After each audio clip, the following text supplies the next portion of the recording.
ষষ্ঠ গণবিজ্ঞপ্তিতে রেজাল্ট প্রত্যাশী প্রার্থীগণ আসসালামু আলাইকুম। আপনারা এখন সবাই একটাই আগ্রহ, কবে রেজাল্ট প্রকাশ করে। আমিও আপনাদের মতোই অপেক্ষা করছি যে 18 লক্ষ প্রার্থীদের মধ্য থেকে বাছাইকৃত যে 60,000 যে প্রার্থী, এই প্রার্থীদের অপেক্ষার পালা খুব দ্রুতই শেষ হোক। এই সকল মেধাবী এবং ইয়াং টিচারগুলো যখন কোনো প্রতিষ্ঠানে যোগদান করবে, সেই প্রতিষ্ঠানের লেখাপড়ার মান উন্নয়ন হবে এবং আমাদের দেশের যে শিক্ষা ব্যবস্থা, এই শিক্ষা ব্যবস্থাও দ্রুত উন্নতি হবে। এই প্রত্যাশা আপনাদের সাথে আমিও সবসময় করি। ইনশাল্লাহ খুব দ্রুতই এই অপেক্ষার পালা শেষ হবে। তো এখন অনেকেরই এইসব কথা ভালো লাগে না, কারণ দেখেন যে আপনাদের একটা পরিসংখ্যান বোঝায় যে পঞ্চম গণবিজ্ঞপ্তিতে যে প্রাথমিক সুপারিশ হয়েছিল সেটা কিন্তু 11 জুন 2024 সালে এবং চূড়ান্ত সুপারিশ হয়েছিল 22 আগস্ট 2024 সালে এবং যোগদান হয়েছিল সেপ্টেম্বরের মাসে। তো এই যে প্রাথমিক সুপারিশ এবং চূড়ান্ত সুপারিশের মাঝে কিন্তু বিশাল একটা সময় ছিল, গ্যাপ গিয়েছিল, যদিও তখন রাজনৈতিক সমস্যার কারণে বা দেশের পরিস্থিতির কারণে বেশ কিছুদিন সময় লেগেছিল। এখন আপনাদের ক্ষেত্রে এই সময়টা লাগবে না এবং আপনাদের পদ্ধতিগুলো যে নিয়োগ প্রক্রিয়া সেটা হয়তো আরও কমিয়ে আনবে, যে চূড়ান্ত সুপারিশ সরাসরি করার সম্ভাবনা আছে। যদি চূড়ান্ত সুপারিশ করে দেয় তাহলে কিন্তু আপনাদের জন্যই খুবই ভালো হবে।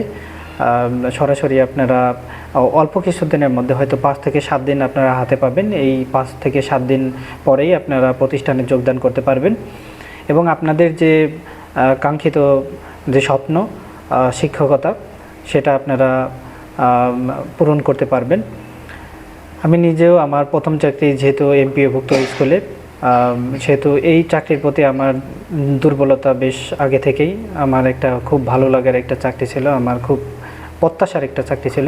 তা আপনারাও আশা করছি যে আপনাদের যে প্রত্যাশা সেটা আপনারা নিয়েই যোগদান করতে পারবেন এবং আপনাদের যে ইচ্ছা আকাঙ্ক্ষা আছে, আপনাদের যে মেধা আছে, এই মেধা দিয়ে আপনারা আপনাদের প্রতিষ্ঠানে সেবা করতে পারবেন।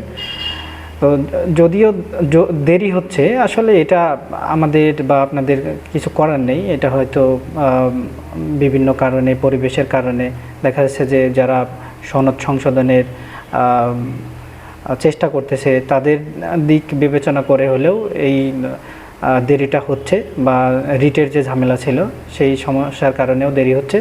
ইনশাল্লাহ আপনারা যেহেতু 18 লক্ষর মধ্য থেকে আপনারা এই 60,000 জন, অবশ্যই আপনারা মেধাবী, যোগ্য এবং আপনাদের আচার আচরণ অবশ্যই শিক্ষক সুলভ। আশা করছি আপনারা আর কিছুদিন অপেক্ষা করবেন। অপেক্ষা পালা দ্রুতই শেষ হবে এবং আপনাদের যে কাঙ্ক্ষিত পেশা সেটায় যোগদান করতে পারবেন। আর রেজাল্টের পরে আপনাদের যে যোগদান প্রক্রিয়া, এমপিও আবেদন, এই সম্পর্কে যাবতীয় তথ্য এই ফেসবুক পেজে জানানো হবে এবং ইউটিউব চ্যানেলে জানানো হবে। আপনারা সবাই ফেসবুক পেজটি ফলো করে রাখবেন এবং ইউটিউব চ্যানেলটি সাবস্ক্রাইব করে রাখবেন। ধন্যবাদ সবাইকে।